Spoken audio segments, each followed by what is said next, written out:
अध्यात्म काय शिकवतं? पहिलं तर अध्यात्म तुम्हाला तोडतं. कोण आपलं, कोण परकं. चाळणीसारखं चाललं जातं. पळसगिरीच्या महाराजांच्या मठात जाताना सकाळी मी दत्तमाला मंत्र म्हणत होते, ऐकत होते. थंड शिवतत्व लहरी टाळवळ जाणवली. माझा राशी आणि मुलांक 1 आहे. मी सिंह राशीची आहे. माझा स्वभाव देणं आहे, घेणं नाही. त्यामुळे मी एक्सपेक्ट नाही करत. मग देत राहा.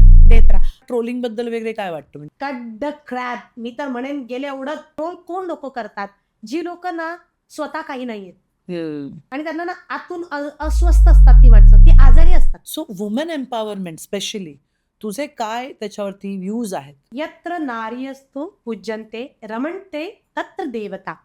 जिथे नारीचा सन्मान होतो तिथे देवता वास करतात. आमच्या सोसायटीमध्ये एक भाजीवाली काम करत होती, तर ती मला सांगत होती, सोसायटीच्या बाहेर म्हणजे, ताई मी ना भाजी विकते हो, पण ना इथे ना ते बाकीचे पुरुष आहेत ना, मला भाजी विकायला ना हाकलतात, जा तू नको कर, कॉम्पिटिशन नको. मग तिथे पोलिसांना मी जर कॉन्टॅक्ट केला, ओळखीच्या व्यक्तीने सांगितलं, म्हणजे अरे हिला का उठवताय आणि कोण. मी त्या पोरांना सरळ जाऊन धमकावला. मी लिहितोही सांगेन, धमकावलं मी. परत जर हिला त्रास दिला ना, माझ्यासारखी वाईट जगदग मी कोण नसेल. स्वामी म्हणजे काय तुझ्यासाठी? श्वास. स्वामी म्हणजे माझ्यासाठी श्वास आहे. त्रिपुर सुंदरी मातेचं जे रूप आहे, लाल साडी घातल्या आईने, त्या लाल साडी घातलेल्या आईच्या मांडीवर एक शाळेतली ब्ल्यू कलरचा ड्रेस घातलेली मी बसली. वा. हे दर्शन मला आईने दिलं.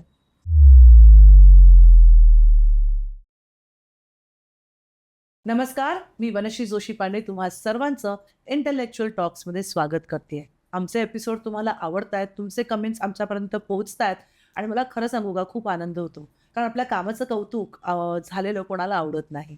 सो आजचा एपिसोड हा खूप खास आहे, माहिती आहे का?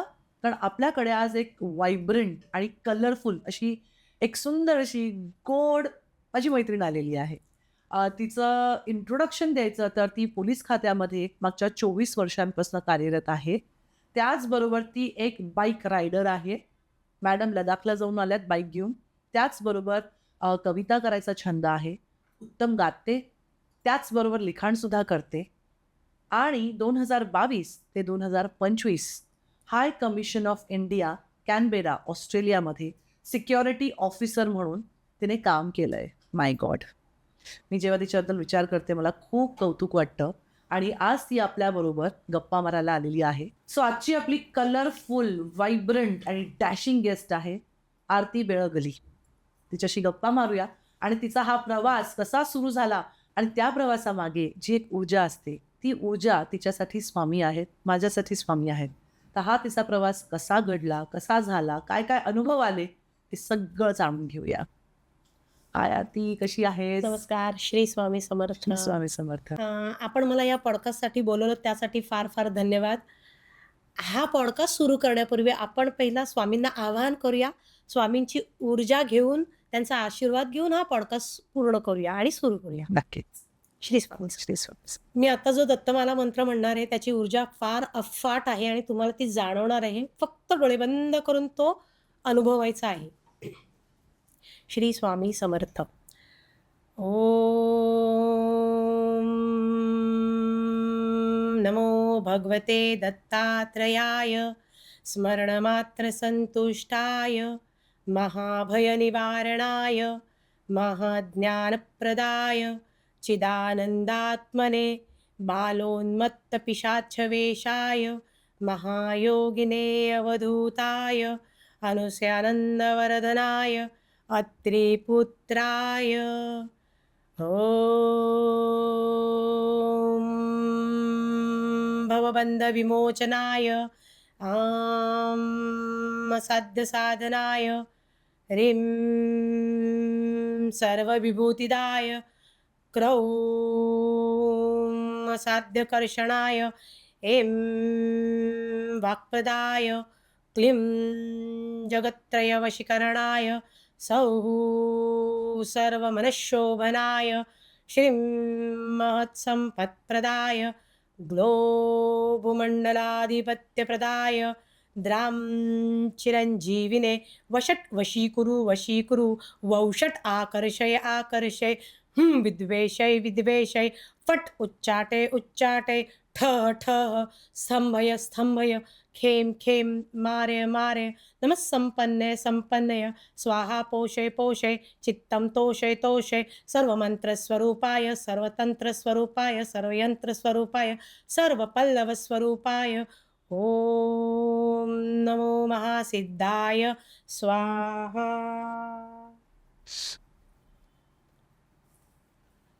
वा, किती छान वाटलं.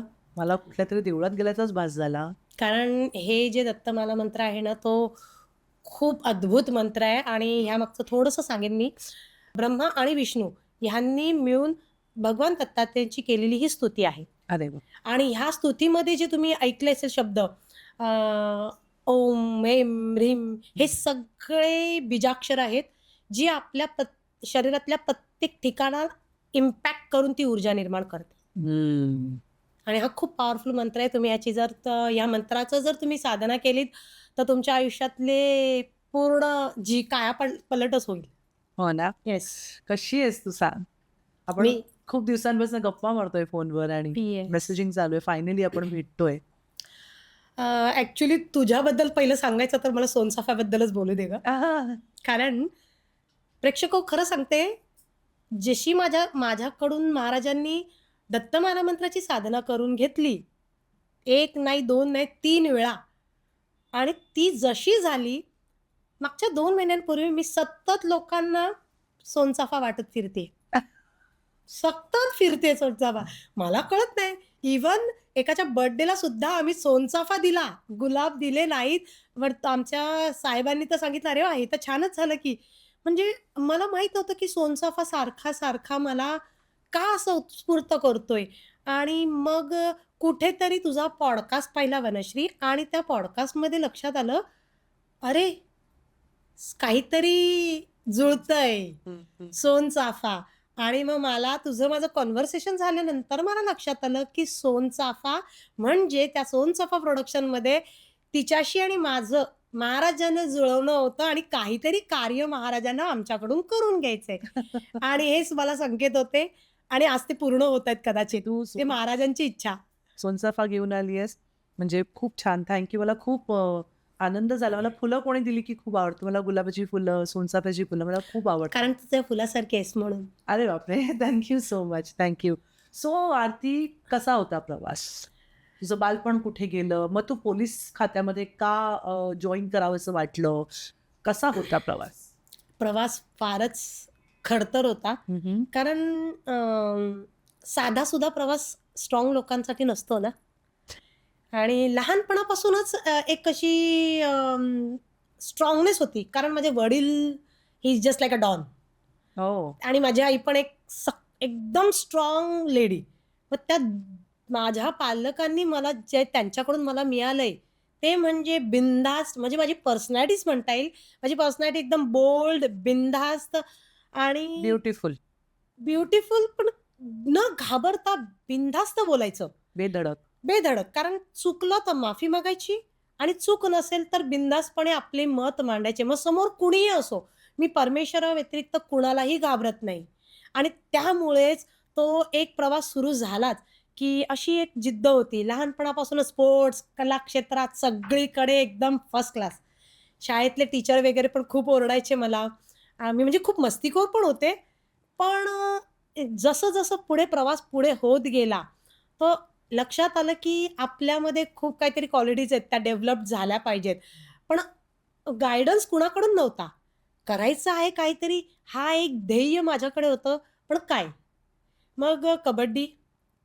तर कबड्डीमुळे मी कॉलेजमध्ये माझा एक कबड्डीचा ग्रुप होता. त्यांनी बरंच मला सहाय्य केलं. आणि दुसरं असं की मग कबड्डीच्याच बेसवर मला माझ्या आयुष्यातला सगळ्यात सुंदर क्षण आला, तो म्हणजे पोलीस डिपार्टमेंटमध्ये मी भरती झाले. तर माझ्या काळात भरती झाली अशी काय सिच्युएशन होती, तर आम्ही 15 जणीच होतो. कारण त्या काळात पोलीस डिपार्टमेंटमध्ये कोणीही यायला तयार नव्हतं. मुली तर अक्षरशः घाबरायच्या. मग आम्ही 15 जणीच्या 15 जणी भरती झालो.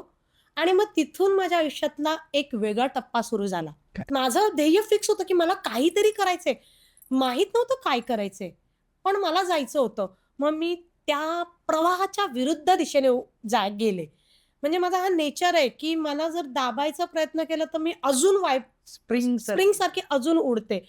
तर तसंच झालं आणि मग कुठेतरी त्या पोलीस डिपार्टमेंटमध्ये भरती झाल्यानंतर सगळ्या लोकांचा आणि समाजाचा माझ्याकडे बघण्याचा दृष्टिकोनच बदलला.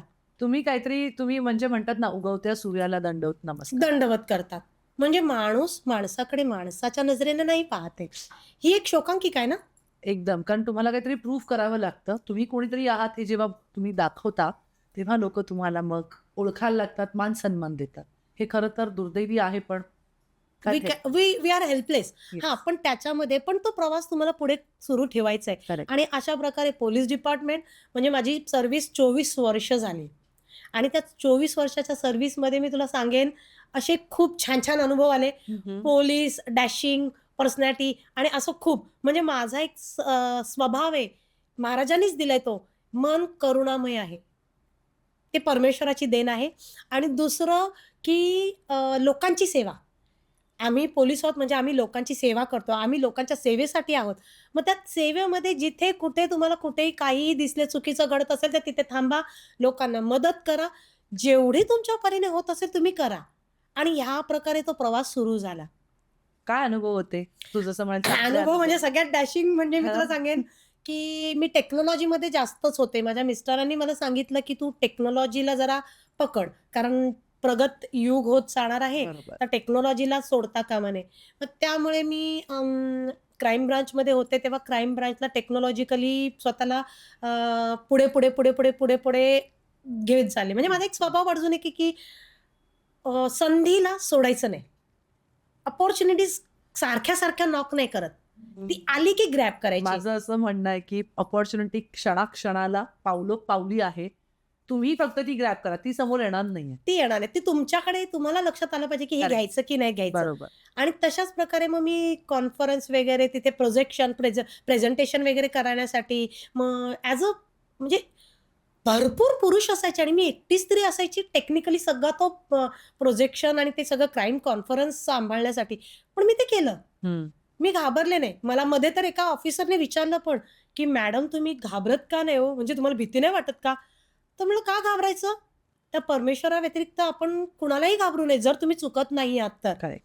आणि अशा प्रकारे तो प्रवास सुरू झाला. पण त्याच्या व्यतिरिक्त एकदा एक अनुभव सांगते. मी एका ठिकाणावरून ऑफिसला जेवण करून घरी जात होते. 3 नाक्याचा एरिया होता तिथे. तर तिथे ना एक केस होती कापुर्डी पोलीस स्टेशनची. त्या केसमध्ये चोर रस्त्यावर पैसे टाकत चाललेला आणि पळत होता तो. हां. हां. आणि तो फेकत होता आणि मी गाडीवर होते. आणि लोकं पण ती पैसे गोळा करायच्या भानगडीत मागे. मला लक्षात आलं काहीतरी गडबड आहे. चला पकडा. बाईकनेच त्याला पाठलाग केला. ती बाईक एका सोसायटीमध्ये तो घुसला. बाईक तशीच टाकली. त्याला ग्रॅब केलं एका वॉचमनच्या मदतीने. आणि त्याला पकडलं तर त्याच्या लक्षात आलं, की तो एका केसमधला गुन्हेगार होता. तो पोलिसांच्या ह्याच्यातून सुटला होता. तो पैसे टाकून लोकांना म्हणजे परिस्थिती अशी निर्माण करत होता, की लोकं जमा होतील आणि मी त्या जमावातून पळून जाईन. परंतु सुदैवाने तो माझ्या हातात सापडला. वाह! मग त्याला नौपाडा पोलीस स्टेशनमध्ये जमा केलं आणि तिथे ती एक डॅशिंग म्हणजे मला असं वाटलं, आपण पण पोलीस आहोत आणि आपलं कर्तव्य आहे. ते बरोबर. कॉन्फिडन्स बिल्ड झाला गं. Very nice. आणि त्याचं मला रिवॉर्ड पण मिळाले. रश्मी करंदीकर मॅडम आहेत DCP. त्यांनी मला रिवॉर्ड पण दिले. अरे वाह! Very good. पण मला एक सांग, मला कौतुक यासाठी वाटतं, मिलिटरी असेल, आर्मी असेल, पोलीस असेल, नेव्ही असेल, इथे पुरुषांची संख्या जास्त आहे कंपेअर्ड टू बायका. असतील तरी त्या खूप हाय पोझिशनला असतात किंवा फार क्वचितच असतात. मग अशा मेल डॉमिनेटेड किंवा जिथे पुरुषांचं वर्चस्व जास्त आहे, अशा ठिकाणी जेव्हा एक बाई कामाला जाते, तेव्हा तुझा दृष्टिकोन, बायकांचा दृष्टिकोन पुरुषांकडे बघण्याचा आणि पुरुषांचा बायकांकडे बघण्याचा, ह्याच्यामध्ये डॉमिनेशन असतं की इक्वॅलिटी असतं? फ्रँकली स्पीकिंग तर डॉमिनेशन असतं. पर्सनॅलिटीज हजम नाही होत. आता माझी स्वतःचीच पर्सनॅलिटी इतकी व्हायब्रंट आहे ॲज पर युअर स्टेटमेंट. नाही हजम होत पुरुषांना. ओके. आणि हे मी पदोपदी अनुभवलेलं आहे. पदोपदी. म्हणजे माझं काय असतं, की चला कार्य करत राहा. भगवान श्रीकृष्णाने सांगितले गीतेमध्ये, कर्मण्ये वाधिकारस्ये मा फलेषु कदाचन. कर्म करत राहा. पण मग ते करता ना माणसामधला एक ना जेलसी ती येते. ही कोण आहे? ही एक साधारण माणूस आहे. ही कुठे पुढे चालले? मग आपल्यामधलं कर्तृत्व दाबण्यासाठी पुरुष प्रयत्न करतात आणि असं खूप वेळा माझ्या बाबतीत झालंय. I don't want to discuss this because this is a negative thing and I don't it's a past only. पण हे सांगेन की त्या अनुभवाने ही गोष्ट लक्षात आली की you are on perfect path आणि तुला घाबरायची गरज नाही. आणि असं जेव्हा झालं ना तेव्हा ना हळूहळू का होईना पण माझा दृष्टिकोन बदलत गेला. मग उभी राहा, स्त्रियांना सुद्धा सपोर्ट कर, नाही मोटिवेट कर. तुझी पर्सनॅलिटी अशी आहे ना की तू ते लगेच पुरुषांसमोर उभं राहताना काही घाबरायचं नाही. आपलं मत न घाबरता अगदी सुस्पष्टपणे मांडायचं. हे असं आहे, हे असं आहे. मग त्यामुळे हे जे तू म्हणालीस की पुरुष आणि स्त्री डॉमिनेशन, तर तो कुठेतरी मी माझ्या परीने खोडण्याचा प्रयत्न केला. आणि एक दुसरा विषय सांगेन की कॉन्स्टेबल, मी पूर्वी तर कॉन्स्टेबल होते, मी आता हवालदार आहे. पण तिच्याकडे बघण्याची नजरच वेगळी आहे थोडी. ती खोडण्याचा प्रयत्न केला. जर तुमच्याकडे कॅलिबर असेल, क्वालिटीज असतील ना, तुम्ही बाप आहात, तुम्हाला घाबरण्याची गरज नाही. Designation doesn't matter. म्हणून तर आज महाराजांनी जे मला केलं की मी ऑस्ट्रेलियाला जाऊन तिथे नोकरी करून आली, काही नव्हतं. पण हे महाराजांनी माझ्या नशिबात दिलं त्या परमेश्वरामुळे. म्हणजे तुमचं सेल्फ बिलीफ फार गरजेचं आहे इथे. करेक्ट. डॉमिनेशन सगळीकडे आहे, फक्त डिपार्टमेंटमध्ये आहे असं नाही म्हणू शकत आपण. पदोपदी कौटुंबिक सुद्धा आहे. अगदी नवरा सुद्धा सासरची लोक सुद्धा डॉमिनेट करतात आणि बायका सुद्धा जास्त तर बायकाही डॉमिनेट करतात. ओके. कारण चित्र वेगळं असतं की पुरुषच डॉमिनेट करतो, नाही. पण तो हा वेगळा मुद्दा हा समोर आणलायस की बायका सुद्धा, मी तशा पाहिल्यात बायका, पण कम्पेअर्ड टू पुरुष कमी असावेत असं मला वाटतं. हा, हे बरोबर आहे. पण तुला अजून एक गोष्ट सांगते, हास्यास्पद आहे. स्त्रियांपेक्षा जास्त पण पुरुष गॉसिप करतात. Is it? हो, खूप गॉसिप करतात. म्हणजे हिच्या घरी काय चाललंय, ही आता ही अशी आहे. आणि एक एक्झाम्पल देईन मी की मी ऑस्ट्रेलियामध्ये एकटीच होते ना, मग तिथे पण आपला सगळा जो टीम होती ती सगळी इंडियन. एकटी बाई आहे, कशी राहते. Frankly speaking, we are a human. How she is surviving. मला कळलं, मला सांगायचंय तुला, ते कळलं असेल. पण हे सगळं ऐकून मी या काने ऐकून त्या काने सोडून दिले. कारण माझा एक स्वभाव अजूनही तुला सांगते, मी लोकांना कधी बॉदर केलं नाही. लोक काय म्हणतात? लोक फक्त मागून बोलतील. तुझ्या प्रत्यक्षात जेव्हा वाईट काळात ना, ते कधीही तुला मदतीला उभे राहणार नाहीत की तू 10 रुपये घे, तू जगत नाही, तुला त्रास होतोय, कोणी नाही. त्यामुळे मी लोकांना कधी बॉर्डर केलं नाही, टॉलरेट केलं नाही. गेलं एवढं दुनियादारी. तू चुकतेस, तुझ्या देवाला तू चुकत नाहीस किंवा तू बरोबर आहेस, त्या देवाला माहिती, तुला माहितीये. No, you don't need any kind of certification to any people. मग ऑस्ट्रेलियाला जेव्हा तू गेलीस 22 ते 25 ॲज सिक्युरिटी ऑफिसर, कशी काय निवड झाली, कशी पोहोचलीस आणि तिकडचा अनुभव कसा होता? दिल्लीमध्ये तर मी तुला सांगते, महाराजांनाच विनंती केली होती की महाराज प्लीज, 2018 मध्ये मी विनंती केली, मला असं असं जायचंय महाराज, खूप इच्छा आहे. कारण ना काहीतरी वाटत होतं की आपण प्रगती करावी, आपली व्यक्तिमत्व एकदम एवढं भारी केलंय, तर त्याच्यामध्ये काहीतरी आपल्याला करता आलं पाहिजे, असं कर्तृत्व फक्त फील होतं. महाराजांच्या कृपेने ती 19 मध्ये संधी आली.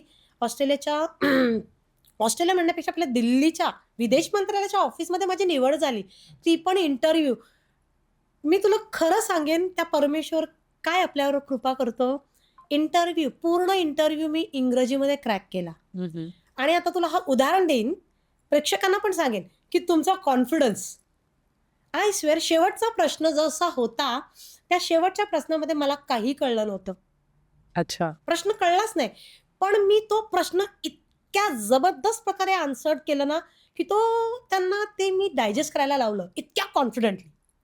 सो हिअर तुमच्याकडे कॉन्फिडन्स एवढा असला पाहिजे की एखादी गोष्ट डायजेस्ट नसेल करता येत, तरी ती तुम्हाला तुमच्या कॉन्फिडन्सने ते डायजेस्ट करता आली पाहिजे. आय थिंक प्रियांका चोप्रानी उत्तर चुकीचं दिलं होतं, तरी सुद्धा ती जिंकली होती. तेव्हा असं सांगितलं होतं की the way she gave the answer, confidence. Exactly, perfect बोललीस. तो कॉन्फिडन्स, आत्मविश्वास. मी तुला सांगते, इतका ठासून भरलाय ना. माझा मित्र कधी कधी चिडवतो मला की अगं तुझा कॉन्फिडन्स काय आहे बाई, तू खतरनाक आहेस. पण जेव्हा त्या कॉन्फिडन्समुळे होतं असं की गोष्टी आहेत ना, सहज सदळपणे निघून फ्लो निघून जातात. तुमची जी भीती असते ना, भीती ती तुम्हाला ना दाबत असते. पण तुम्ही जेव्हा फिअरलेस होता ना, correct. I swear you can win the whole world. काय नो. मग ऑस्ट्रेलियाचा अनुभव कसा होता? तिथे काय नेमकं करत होतीस तू आणि कसा? ऑस्ट्रेलियामध्ये सिक्युरिटी होती. सिक्युरिटीचं फार महत्त्वाचं काम होतं. म्हणजे जबाबदारी होती. मी तुला एकदा स्पष्ट सांगेन. एक वॉचमन बिल्डिंगला सांभाळतोय. त्याच प्रकारे आम्हीही पोलीस आहोत. सीपी ऑफिसला जर पोलीस उभे आहेत तुमच्या, हं. तर ती जी बिल्डिंग सांभाळतोय, त्या बिल्डिंगचं प्रत्येक बिल्डिंगमध्ये त्या ऑस्ट्रेलियाची जी बिल्डिंग होती हाय कमिशनची, तिथे कोण येतंय, कोण जातंय, आजूबाजूला कोण राउंड मारतंय, रात्री, बेरात्री किंवा ट्रेसपासिंग कोणी करतंय का? हं, हं. किंवा आमच्याच ऑफिसच्या स्टाफमधली लोकं व्यवस्थित जातायत, काही चुकीचं घडत नाही ना, हे सगळं बघण्याचं काम माझं होतं. ओके. आणि मी खरं सांगते, मी थोडं सुरुवातीला घाबरले होते, की मी कसं मॅनेज करेन. हं, हं. परंतु ते दैवी शक्तीमुळे निभावून घेतलं. कारण आमच्या एक मॅडम आहेत IAS ऑफिसर IBच्या रुचिका जैन. त्यांनी मला प्रश्न विचारला, "आरती, तुला घाबरत नाहीस तू? 5:30 नंतर सगळं ऑफिस खाली होतं. इथे सुन्न असा सगळा एरिया, एकटी कशी राहतेस?" म्हटलं, "काय घाबरायचं मॅडम, त्या देवाने जन्म दिले तो बघून घेतो." ही तिकडची ती ऑस्ट्रेलियाची परिस्थिती होती. पण तुझ्याशी बोलताना आता माझ्या लक्षात आलं की सेल्फ लव्ह खूप ओसंडून वाहते तुझ्यामध्ये. You love yourself yes. आणि सगळ्यांनी स्वतः प्रेम करायलाच पाहिजे. करायला पाहिजे. ते विसरलेले मी. हं. मी नाही केलं वनश्री. हं, हं. माझ्या आयुष्यामध्ये ना मी खूप प्रेम देत गेली. म्हणजे मला परमेश्वराने मला माहीत नाही, पण खूप प्रेम भरलंय माझ्या हृदयामध्ये. आणि आता मला लक्षात येते, की ते महाराजांनी प्रेम का भरलंय? जे आपल्या समाजामध्ये ज्यांना प्रेमाची कमतरता आहे, त्यांना द्यायचंय. म्हणजे माझा स्वभाव, माझा राशी आणि मुलांक 1 आहे. मी सिंह राशीची आहे. माझा स्वभाव देणं आहे, हं. घेणं नाही. त्यामुळे मी एक्सपेक्ट नाही करत. मग देत राहा, देत राहा. पण त्याच्यामध्ये लाईफ आपल्याला काय शिकवते? बॅलन्स करा. बरोबर. आणि त्या बॅलन्समध्ये कुठेतरी ना वनश्री माझं सेल्फ लव्ह करणं राहत होतं गं. आणि कदाचित तुझा पॉडकास्ट बघून अरे बापरे! Sorry no, it's okay. तुझा पॉडकास्ट बघून तो मला लक्षात आलं, अरे लहानपणापासून ते प्रेम नाही मिळाले आणि तू विसरलीस स्वतःला प्रेम करायला. आणि मागच्या 20-25 दिवसांपासून मी फक्त स्वतःला प्रेम करते. Wow, that's nice. त्या प्रेमामुळे मी तुला सांगू शकत नाही, की त्या प्रेमामध्ये काय शक्ती असते. परिस्थिती आजूबाजूला कशी असली ना, ते काय नाही फरक पडत. आता अध्यात्माचं थोडंसं मी तुला सांगेन या गोष्टीमध्ये, की ऑस्ट्रेलियावरून मी जी परत आली ना, परीक्षा संपत नाही गं. सतत चालूच असते. तो एप्रिलपासून तर आतापर्यंतचा काळ, अजूनही परीक्षा चालू आहे. भयानक होता गं राणी, खूप भयानक. हं, हं. म्हणजे महाराजांनी अशा परिस्थितीत आणून ठेवलेलं. अध्यात्म काय शिकवतं? पहिलं तर अध्यात्म तुम्हाला तोडतं. कोण आपलं, कोण परकं. चाळणीसारखं चाललं जातं. आणि मग तुम्ही एकटे राहता आणि मी एकटी फक्त नोकरी करत होते आणि घरी जायची. नोकरी आणि घरी. ना मित्र, ना परिवार, ना पार्टी, एक गेट टुगेदर, पिकनिक काहीच नाही. पण मला महाराजांनी सांगणं हेच होतं, प्रत्येक गोष्टीची एक वेळ असते. ती वेळ आली, तुझी वेळ येणार, तू थोडं थांब. मग तो मला घडवण्याचा कालावधी होता. तिथेच किरण दादा भेटला. आता किरण दादा कोण आहे तुम्हाला सांगते. पॉडकास्टमध्ये मला आनंद होईल सांगायला. टेंबे स्वामी महाराजांचे जे शिष्य आहेत, शिष्य परिवारांमधले नारायण दीक्षित, मागच्या जन्मीतले नारायण दीक्षित, या जन्मी किरण उरकुडे आहेत. अच्छा. आणि दादाला जेव्हा दादाचा पॉडकास्ट ऐकला आणि त्याच्या नंतर त्याने दत्तमाला तर मंत्राशी जोडून ओळखून. दिलं. आणि दत्तमाला मंत्र सुरू झाल्यानंतर वनश्री, पण खरं सांगते, कठोर परीक्षा स्ट्रॉंग माणसाला दिली जाते. माझा 3 वेळा दत्तमाला, 4 वेळा दत्तमाला मंत्र झाला. म्हणजे 11 दिवस सलग दत्तमाला मंत्र म्हणायचा असतो आणि म्हणजे ती साधन आहे.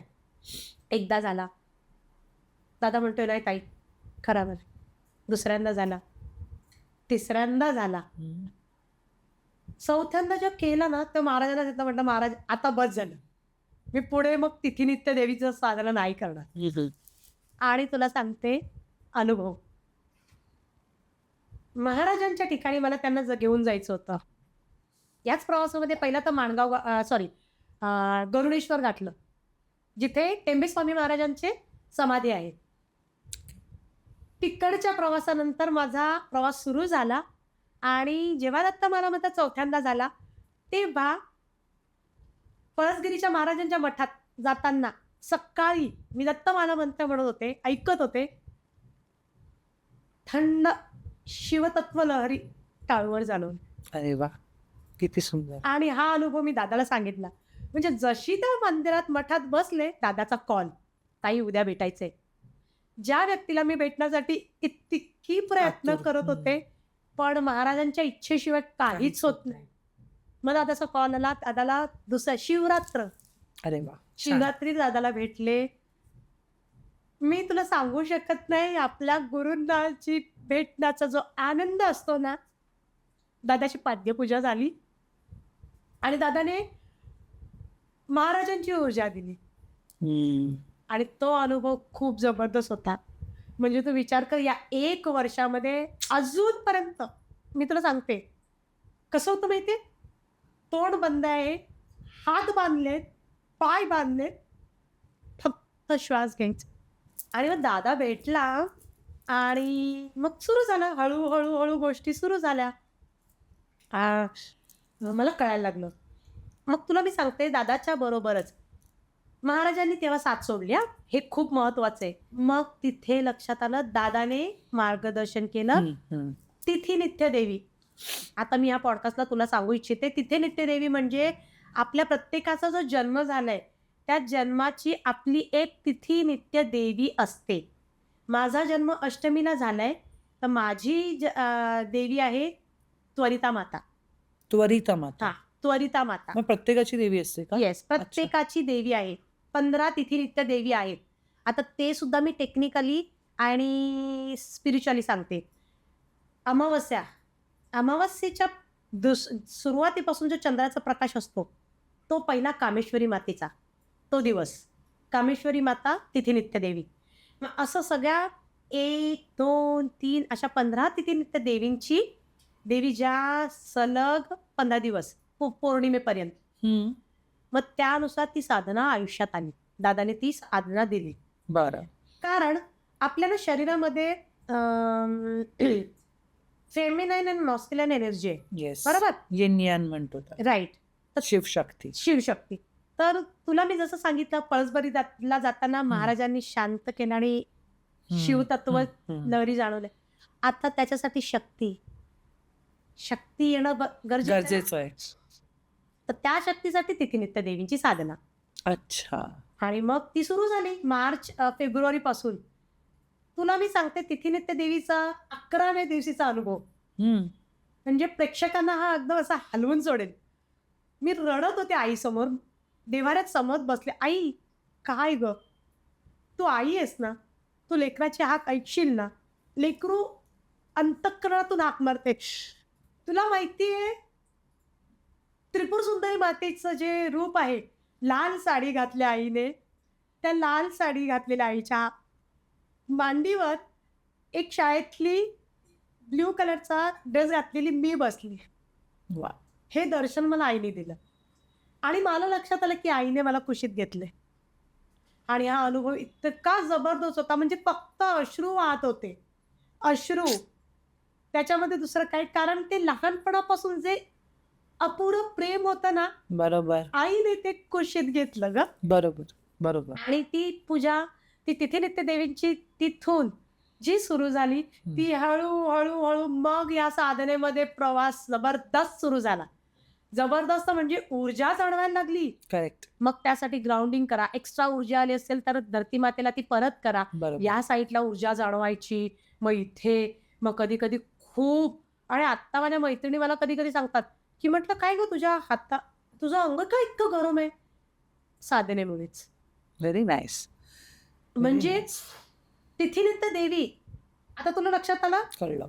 फेमिनिन आणि मॅस्क्युलाइन एनर्जी जेव्हा एकत्र येते, जेव्हा तो संगम होता, तेव्हा तुम्ही ती परिपूर्णता तुमच्यामध्ये येते आणि मग तो तुमचा अध्यात्माचा प्रवास सुरू होतो. आणि त्याच्यामध्येच तुम्हाला दैवी अनुभव येतात. पण तुम्हाला त्या अनुभवात अडकायचा नाही, तो मोह आहे. तुम्हाला फक्त फक्त पुढे पुढे जात अनुभव घेऊन पुढे जायचंय. जायचंय. अनुभवाला जास्त इंडल्ज व्हायचं नाहीये. आणि तुमचा प्रवास कुठे थांबायचा आहे? त्या परमेश्वराच्या प्राप्तीसाठी. बरोबर. आपल्या प्रत्येकाचा जो प्रवास आहे तो हाच आहे, मनुष्य परमेश्वराकडे पोचणं. बरोबर. मग त्या मोहात नको. आणि दुसरं, माणसामध्ये अहंकार आला ना की मग त्याचा रास. व्हायला सुरुवात. त्याचं उत्तम उदाहरण म्हणजे कार्तवीर्य अर्जुन. तुम्हाला माहिती असेल, कार्तवीर्य अर्जुन म्हणजे दत्तप्रभूंचेच भक्त. राजा होते ते. त्यांना 1000 बाहू दिलेले दत्तप्रभूंनी. दत्तप्रभूंची साधना केली, परंतु त्यांना अहंकार आला ना, मग तो रास झाला. आणि कार्तवीर्य अर्जुन कशासाठी फेमस आहेत? तुमची एखादी वस्तू हरवलेली असेल ती सापडण्यासाठी त्यांचा मंत्र जाप केला जातो. काय मंत्र आहे? त्याचा मंत्र तर एवढा माझ्या लक्षात नाहीये, पण तो मंत्र युट्यूबवर तुम्हाला सापडेल. अच्छा. ओके. युट्यूबवर मिळेल. कुठलीही वस्तू सापडली की हरवली की सापडते ती. बरं. तर कार्तवीर्य अर्जुन असे, पण त्याने अहंकार केला. म्हणून मी सतत प्रार्थना करते, महाराज करता करता तुम्ही आहात, आम्ही फक्त निमित्त आहोत. बरोबर. आमच्यामध्ये नम्रता सदैव राहू द्या. त्या डोंगरावर तुम्ही घेऊन चाललात, पण त्या डोंगरावर उभ्या राहताना सुद्धा जमिनीची जाणीव राहू द्या. बरोबर. आणि ते स्वामींची एंट्री कशी झाली आणि काय अनुभव? आपले तो तर जबरदस्त अनुभव होता. 2016 मध्ये ना बाबा वारले माझे. And he was my hero. आणि आयुष्यात खूप प्रसंग चालू होते. मी खूप तुटले होते. माझ्या चुलत सासूने, स्मिता जोशी, ती माझी बेस्ट फ्रेंड आहे, चुलत सासू. ओके. तिने मला दत्तप्रभूंचं सांगितलं की तू महाराजांची सेवा सुरू कर. तुला मी सांगते, श्री गुरुदेव दत्त म्हणायला सुरुवात केली. माहित नव्हतं. 18 बघा, 16, 17 आणि 2018 मध्ये माझे जे अमेरिकेत दीर आहेत, छोटे दीर, माझ्या मिस्टरांचे छोटे भाऊ, त्यांच्या मिसेसच्या डिलेव्हरीसाठी जायचं होतं. मी म्हटलं महाराजांनी संधी दिली कदाचित सेवा करण्याची, आणि सेवाभाव तर मनातच आहे. मग माझे मिस्टर म्हटले की बघ, असं असं आपल्याला गरज आहे, आई तर नाही जाऊ शकत, तू जा, नाही तर मला जावं लागेल. मी म्हटलं ठीक आहे, मी जाते. 1 महिना तिथे मी अमेरिकेत होते. पण त्या अमेरिकेमध्ये सोबत जाताना मी शंकर महाराजांचं एक पुस्तक घेऊन गेलेले. बघा, वाचनाची काहीच आवड नाही, बिलकुल नाही. झोपा येतात वाचनाला, पण ते पुस्तक माझ्याकडून वाचलं गेलं. आणि ज्या दिवशी 3 दिवस मी परत येणार होते ना, बघा, मला महाराजांची ओढ लागली. स्वामी स्वामी. मी म्हटलं नाही, आपल्याच्याने होणार नाही सगळं. आपण कुठे, माझ्या फॅमिलीमध्ये कोणीच नव्हतं. माझा नवरा ब्राह्मण आहे, पण महाराजांची भक्ती म्हणजे नो, मी मान्यच करत नव्हते ते. ठीक आहे, 3 दिवस. आणि आमच्या सोसायटीमध्ये मी ज्या दिवशी येणार होते त्याच दिवशी आमच्या सोसायटीमध्ये मी विचार करते, त्याच्या आदल्या दिवशी, अरे ह्या व्यक्तीकडे महाराजांच्या पादुकांचं फार मोठं सोहळा असतो, मिळेल का आपल्याला ती छोटीशी भक्ताची एक अशी ओढ. 18 तारखेचा सोहळा 20 वर झाला आणि मला तो सोहळा मिळाला. आणि त्याच सोहळ्यामध्ये आमचा दत्त परिवार तयार झाला सोसायटीमध्ये. तो करून घेतला महाराजांनी माझ्याकडून. आणि एका रात्री अशी रडत बसलेली, म्हणजे त्याच दिवसांमधली अंधारी खोळी बसली बेडरूममध्ये, डोळे बंद होते. अगदी ते स्वामी समोर दिसले. उठ उठ. मी खूप रडत होते. आणि जे बाबांची आठवण येते त्यांच्या त्या एंट्री नंतर लक्षात आलं, आपल्याला दत्त संप्रदायामध्ये येऊन महाराजांची सेवा करायची आहे आणि त्या सेवेमध्ये पुढे पुढे पुढे पुढे जात राहायचं आहे. श्वासात स्वामी बसले, ध्यासात स्वामी बसले. आणि अशा प्रकारे महाराजांची सेवा सुरू झाली. आणि महाराजांच्या सेवेमध्ये मी तुला सांगेन, ते पदोपदी सेवा करून घेतात. हो, पदोपदी सेवा करून घेतात अक्षरशः. म्हणजे तुझंच घे ना आता, ही फुलं मला ना माहिती, गजरा महाराजांना आवडतो. आणि तुला सांगू का, मी ग्रीन टॉप घातला होता, मला अर्चना म्हणाली ग्रीन नको. 2-3 चेंजेस झाले. म्हटलं चल येल्लो. मग ती बोलली येल्लो छान दिसतो, ग्रीन बॅकग्राऊंड आहे, आणि तू चाफा घेऊन येशील हे माझ्या ध्यानीमनी सुद्धा नव्हतं. म्हणजे तुला लक्षात आलं ते किती लाड पुरवतात. ते लाड पुरवतात राणी. म्हणजे तुला सांगते, अजून एक सांगते, अनुभव आहे. आता त्रिपुर सुंदरी माता आहे. त्रिपुर सुंदरी मातेचं मंदिर आहे ना जोगेश्वरीला आहे. हो. तर त्या मंदिरामध्ये काय परमेश्वर करून घेतो बघा. गजानन महाराजांचं मठ मला माहित नाही. त्या मठातच त्रिपुर सुंदरी मातेचं पण मूर्ती आहे. महाराजांना बघून काय खुशी झाली असेल सांग मला.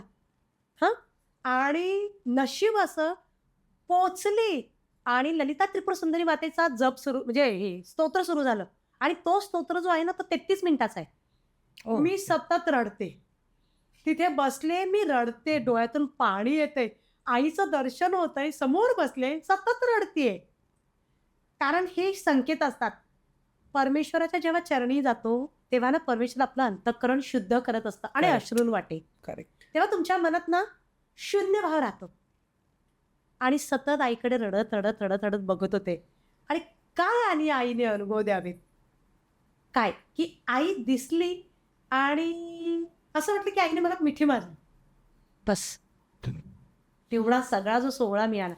एक प्रसंग विसरले मी सांगायचं होतं, फार महत्वाचा आहे महाराजांचा.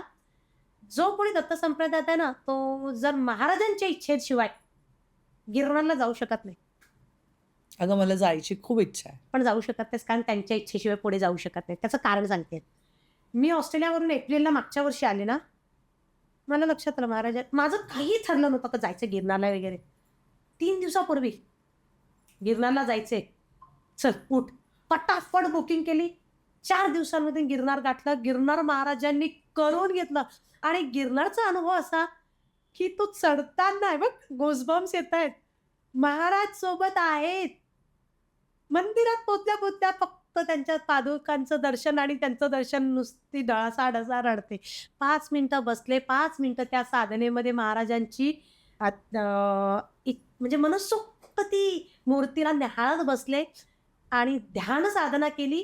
शंखनाद झाला, शंखनाद. आणि इतका सुंदर अनुभव सांग ना. आले आणि ते घेऊन गेले. ते आणि असं म्हणतात स्वामी किंवा स्वामी स्पेशली की ते भक्तांना निवडतात. आपण नाही त्यांची सेवा, कारण स्वामी गुरु आहेत. मला नेहमी माझ्या जे अनुभव आहेत, जेव्हा जेव्हा मी अडले, माझे तर खूप अनुभव आहेत. मी बरेचसे अनुभव सांगत नाही, कारण काय होतं, आपला अनुभव जो असतो तो सांगितल्यावर समोरची व्यक्तीचा विश्वास असेलच असं नाही. त्यामुळे आपण सेम माइंडसेट असलेल्या लोकांना जेव्हा आपला अनुभव सांगतो तेव्हा त्या व्यक्तीला ते कळू शकतो तो भाव. पण ज्या लोकांना अनुभव नाही किंवा विश्वास नाही त्यांच्यासमोर अनुभव सांगणं म्हणजे दॅट्स नथिंग. कारण तू कन्व्हिन्स नाही करू शकत, कारण त्यांनी ऑलरेडी त्यांचा माइंडसेट बनवलाय ना. बरोबर. सो असं म्हणतात की थिंकिंग इज डिवाइन आणि ओपिनियन इज डेड. एक्झॅक्ट. जेव्हा तुम्ही विचार करता किंवा थॉट प्रोसेस जाता ते डिवाइन आहे, ते वर्ण आलंय, दैविक आहे. पण जेव्हा तुम्ही एखाद्याच्या बाबतीत विचार पक्काच करता ना तिथे डेड आहे. तुम्ही ठरवलंच आहे ना. कारण त्यांनी तो चष्मा घातलाय.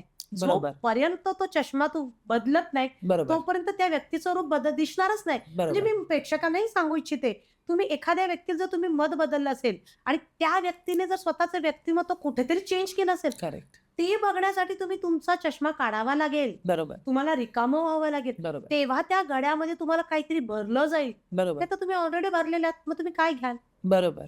पण इट इज लाईक दॅट. तुला ट्रोलिंग बद्दल वगैरे काय वाटतं? म्हणजे आता आपला विषय निघाला, लोक ट्रोल करतात किंवा आता आम्ही तर नेहमीच ट्रोल होत असतो. काही फरक नाही पडत. Cut the crape. मी तर म्हणेन गेले एवढं. ट्रोल कोण करतात बघ, मी तुला सांगतो. ट्रोल कोण लोक करतात? जी लोक ना स्वतः काही नाहीये आणि त्यांना ना आतून अस्वस्थ असतात. ती माणसं ती आजारी असतात. आणि ह्या अशा आजारी माणसांना ना दुसऱ्यांना नावं ठेवण्याशिवाय दुसरं काही नसतं राणी. बरोबर. त्यामुळे अशा लोकांना बिलकुल. पण एक गोष्ट खूप छान असते की अशा लोकांच्या आपण डोक्यात असतो, म्हणजे आपली व्हॅल्यू किती आहे. बरोबर. हा काय असेल विचार नाही करायचा अशा लोकांचा. बरं मला एक सांग. हा बोल. नाही बरोबर, ठीक आहे. नाही कंटिन्यू कर ना. ठीक आहे चल. बरं. नाही मला असं विचारायचं होतं की आता तू पोलीस खात्यामध्ये 24 वर्षापासून काम करतेस. आपल्याकडे फेमिनिझम, मी फेमिनिस्ट आहे आणि वुमेन एम्पॉवरमेंट याबद्दलचे काय विचार आहेत? म्हणजे फेमिनिझम कधी कधी खूप चुकीच्या पद्धतीने सुद्धा घेतलं जातं. ओके, त्याचा कधी कधी गैरफायदा सुद्धा घेतात बायका. नाण्याच्या 2 बाजू आहेत ना. करेक्ट. सो त्याच्याबद्दल तुझं काय म्हणणं आहे? आणि ॲज अ पोलीस खात्यामध्ये इतक्या वर्षांपासून काम करतेय, ज्या नॉर्मल बायका आहेत आमच्यासारख्या, ऍक्टिंग असतील, इंटिरियरवाल्या असतील, मेकअपमध्ये असतील, वेगवेगळ्या क्षेत्रातल्या, भाजीवाली गे ग राणी. भाजीवाली, येस, साफसफाई करणारी. कारण मला असं वाटतं की माझ्या एरियामध्ये जो केअर काढतो ना, माझ्यासाठी तो पण इम्पॉर्टंट आहे. कारण त्यांनी केअर नाही काढला तर तो साठणार आहे आणि खराब कचरा होणार आहे, म्हणजे डोंगर. तो आपण केलेला कचरा साफ करत. Correct. So women empowerment specially तुझे काय त्याच्यावरती व्ह्यूज आहेत? सी आता वुमेन एम्पॉवरमेंटमध्ये तो म्हटलं तर तुला मी एवढं सांगेन, यत्र नार्यस्तु पूज्यन्ते रमन्ते तत्र देवता. जिथे नारीचा सन्मान होतो तिथे देवता वास करतात. ठीक आहे. तर कौटुंबिकच म्हणेन तुला मी. कौटुंबिक म्हणण्यापेक्षा मी तुला सामाजिक स्तर सांगेन की स्त्रीचा बघा, आता तू जर बॅकग्राऊंडला जा, म्हणजे आय थिंक तुला हे माहिती असेल, मराठ्यांच्या काळामध्ये, छत्रपती शिवाजी महाराजांच्या काळामध्ये महाराज हे आपले असे होते की ज्यांच्या एकमेव राजा ज्याच्या दरबारात कधी स्त्री नाचली नाही. हा आहे सन्मान. बरोबर. दुसरं, जेव्हा मराठे लढायला जायचे ना तेव्हा राज्य स्त्रिया सांभाळायच्या आणि त्या स्त्रियांचा तो पोशाखही होता नऊवारी. बरोबर. ती खमकी स्त्री अहिल्याबाई होळकर आणि ताराबाई, झाशीची राणी. ताराबाईने 7 वर्ष औरंगजेबाशी लढत राहिली. सांग ना तू. पण त्या मराठ्यांच्या काळानंतर थोडासा स्त्रीचा दर्जा खालती जात गेला. स्त्री म्हणजे शोषिक, तिला घरापुरताच ठेवा. बघ तू अभ्यास करच आपल्या इतिहासाचा. मग ती शोषित म्हणूनच ती घरापुरता, घर म्हणजे व्यवस्थापन घराचं सांभाळणारी, पुरुष म्हणजे बाहेर काम करणारा, स्त्री नाही करू शकत. मग तो काळ थोडा थोडा थोडा बदलत गेला आणि आत्ताच्या काळामध्ये आपण जसं येतोय तर या काळामध्ये आपली स्त्री आता बघ प्रत्येक क्षेत्रात पुढे ग. बरोबर. तुम्ही कलाकार आहात, बरोबर, परत म्हण डॉक्टर, म्हण वकील, म्हण police, astronaut Sunita Williams. Yes. प्रत्येक स्त्री. अगं मी तुला म्हणेन कामवाली, भाजीवाली. येस. मी माझ्या कामवालीला सुद्धा हळदी कुंकू देऊन तिला पाया पडते, कारण ती लक्ष्मी आहे. बरोबर, बरोबर. ती लक्ष्मी आहे. माझ्या घरी तू काम करतेस तरी तू एक स्त्री आहेस, तिला तो सन्मान दिला गेलाच पाहिजे. बरोबर. मग हा बदल झालाय. पण बघ मी तुला काय सांगते की खरंच पुरुष थोडे एक्सेप्ट करतात हा बदल. प्रोग्राम्स मध्ये फार स्त्री, वुमेनिझम, वुमेन एम्पॉवरमेंट त्या सगळं बोलतात. प्रत्यक्षात करताना त्यांचा मेल इगो पुढे येतो. तो येतोच येतो आणि तो त्रास देतो कुठेतरी स्त्रीला सामाजिक स्तरावर. म्हणजे आता तुला सांगेन सामाजिक स्तरावर ना, मग एखादी भाजी बघा, तू उदाहरण देते. आमच्या सोसायटीमध्ये एक भाजीवाली काम करत होती, तर ती मला सांगत होती सोसायटीच्या बाहेर, म्हणजे ताई मी ना भाजी विकते हो, पण ना इथे ना ते बाकीचे पुरुष आहेत ना मला भाजी विकायला ना हकलतात, जा तू नको कॉम्पिटिशन नको. मग आलं लक्षात, म्हणजे स्त्री जर मेहनत करते, ती पोट भरते, तर तिला ती भरूनही दिलं जातं समाज आपला. बरोबर. मग तिथे पोलिसांना मी जर कॉन्टॅक्ट केला, ओळखीच्या व्यक्तीने सांगितलं, म्हणजे अरे हिला का उठवत आहे आणि कोण. मी त्या पोरांना सरळ जाऊन धमकावला. मी लिहितोही सांगेन, धमकावलं मी. परत जर हिला त्रास दिला ना, माझ्यासारखी वाईट जगदग्मी कोण नसेल. मग तिचा जो एक तिला आधार मिळाला. म्हणजे लक्षात आलं की हे सोसायटीमध्ये सामाजिक स्तरावर आत्ताची सिच्युएशन आहे. मी स्वतः तुला उदाहरण सांगेन की पर्सनॅलिटी हजम नाही झाली ना की मी तुमची बदनामी सुरू होते. बदनामी सुरू होते माझी बदनामी. म्हणजे मी कोणाला घाबरत नाही. मला हे गोष्ट लक्षात आहे की बाई, जर मी पहिलं तर मी चुकत नाही, मी स्वच्छ ठेवते स्वतःला. जर मी स्वच्छ आहे ना तर मग कुणाचीही हिम्मत धमक नाही की माझ्या कॅरेक्टरवर बोट ठेवण्याची. मी तुला सांगते, कुठलाही पुरुष माझ्याजवळ येऊ शकत नाही, कारण माझा आवाजच डेंजरस आहे. आणि मी या स्त्रियांना सांगू इच्छिते की तुमच्या आवाजामध्ये ती स्ट्रॉंगनेस ठेवा. दरारा पाहिजे. रात्री पुरुष लगे दरारा पाहिजे, दरारा पाहिजे. मिळमिळीत राहून फायदा नाही. आत्ताच्या कलियुगामध्ये स्त्रीने जगदग्मी किंवा मा काली बनूनच जगायचे. हा, पण जिथे गरज आहे तिथे सगळीकडे नका हो. मग काय होतं, आम्ही स्त्रिया, मग तो खूप अतिरेक पण होतो. म्हणजे इथे तुम्ही बॅलन्स करायचं आहे. जिथे तुम्ही सौम्य, लक्ष्मी, अन्नपूर्णा बनायचे तिथे बना. जिथे काली बनायचं तिथे काली बनव. बरोबर म्हणजे आता स्त्रीचं रूप दिलं, लक्षात आलं असेल. बरोबर स्त्री ना अन्नपूर्णा आहे, मा बरोबर. पार्वती आहे, काली आहे जमदग्नी आहे. काली आहे, जगदग्नी आहे. आणि हे जेव्हा रूप आपली दिसतात, फॉर एक्झाम्पल घरातूनच घे ना, कौटुंबिक. आता कौटुंबिक तिचा स्तर सांगितला, तर कौटुंबिक स्तरामध्ये ती जेव्हा स्वयंपाक करते, सगळ्यांसाठी करते, बरोबर. अन्नपूर्णा आहे. घराचं व्यवस्थापन, नवरा कामाला जातो, त्याचा डबा, मुलांचं शिक्षण, सासू सासरा, प्लस ती तिच्या माहेरच्यांनाही गरज पडते तर सांभाळते. मी माझ्या आईला सांभाळते, माझी आई एकटीच आहे, मी माझ्या आईला पण मॅनेज करते. नाही, आईला जपलं पाहिजे. हे व्यवस्थापन त्या स्त्रीकडे आहे, कारण स्त्रीच प्रकृती आहे. तुम्ही ते स्त्रीच्या त्या प्रकृतीला जे द्याल तेच तुम्हाला परत मिळेल. बरोबर. ती डबल करून तुम्हाला देईल. ती शक्ती आहे, तीच आदिशक्ती आहे. आणि हा सगळा ब्रह्मांड आदिशक्तीच्या हिरण्य गर्भातून उत्पन्न झालं. हम्म. तर त्या स्त्रीला सन्मान हा कौटुंबिक स्तरावर, सामाजिक स्तरावर झालाच पाहिजे. आता दुसरा प्रश्न तुला मी सांगते की आरोग्य. हे सगळं करताना त्या स्त्रीने पहिला स्वतः सक्षम बनणं गरजेचं आहे. बरोबर. म्हणजे तू आता मला म्हणते ना, तू सेल्फ लव्ह खूप करते. It is Indeed need. लहानपणापासून मी स्पोर्ट्समध्ये असल्यामुळे तुला माहितीये, मी आज माझ्या वयाप्रमाणे मी दिसत नाही. सगळ्यांना असं वाटतं ही तरुण कुठली तरी मुलगी आहे. मला संतूर मॉम म्हणतात. अरे वा, व्हेरी गुड. दॅट इज कारण ना, एक तर माझं मन समाधानी आहे लहानपणापासून, आणि दुसरं योगा, जिम, फिटनेस हा माझा एक म्हणजे रेग्युलर रुटीनचा भाग, लाईफस्टाईलचा भाग आहे. लाईफस्टाईलचा भागच आहे. त्यामुळे स्त्रियांना पहिलं सांगेन, तुम्हाला जर परिवाराला सांभाळायचं आहे तर तुम्ही पहिले स्वतःला फिट ठेवा. तुम्ही सक्षम असाल बरोबर. तर तुम्ही कुठेतरी परिवाराला सांभाळू शकता. करेक्ट. म्हणजे काय, योगा करा, व्यायाम करा, परत जिमला जा, झुंबा करा, निसर्गाच्या सानिध्यात जास्त वेळ घालवा. कारण आपलं हे शरीर पंचतत्वांनी बनलेलं आहे. करेक्ट. तर जेवढं तुम्ही स्वतःला द्याल तेवढंच तुम्ही भरभरून समाजाला देऊ शकाल. बरोबर. सिंपल. आरोग्याच्या बाबतीत झालं, आणि सुरक्षेच्या बाबतीत म्हटलं ॲज अ पोलीस म्हणून, तर आमच्या कायद्यामध्ये आता लेटेस्ट 112 कार्यप्रणाली निर्माण झाली आहे. 112 हा डाईल नंबर आहे. डाईल नंबर तुम्ही करा, तुमचे प्रत्येक प्रश्न, कुठलाही काही अडचण असेल, सिनियर सिटीजन म्हणा, मुलाचं म्हणा, काही अडचण असेल तर त्या नंबरवर तुम्हाला सहाय्य मिळतं. महिलांसाठी 103 हा डाईल नंबर आहे महिलांच्या प्रॉब्लेमसाठी.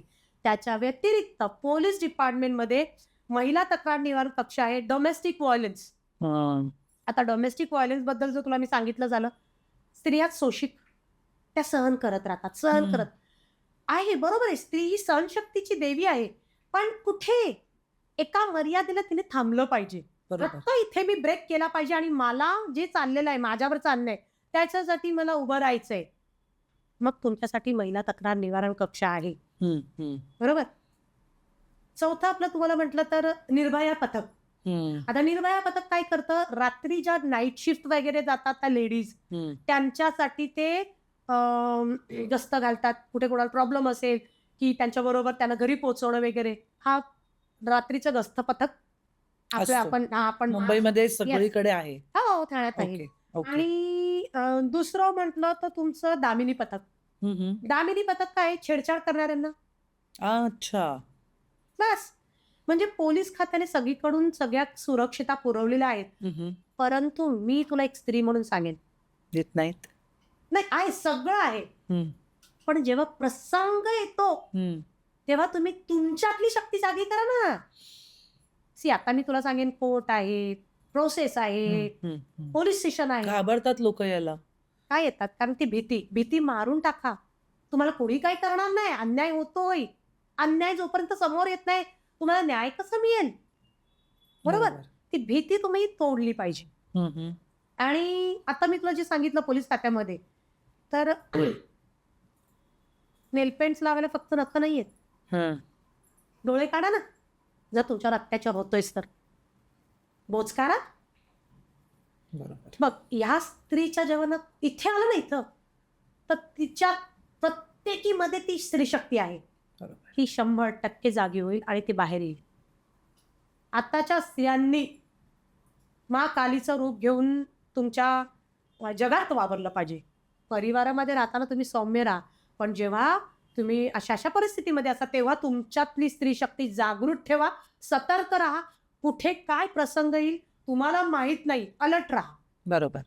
आणि म्हणून म्हणजे फॉर एक्झाम्पलच देते तुला मी. माझ्या कामवालीची मुलगी, काल मी तिला घेऊन चाललेली, चल जाऊया, तर तिनं दरवाजा खोलतात, नाही आंटी एंजल, मी घरी तिला घेऊन गेले. तिला नंतर म्हणलं, अरे तू जोर से बात कर, तू ऐसे बात करे की, कारण तिच्यावर ऑलरेडी एक प्रसंग आलेला.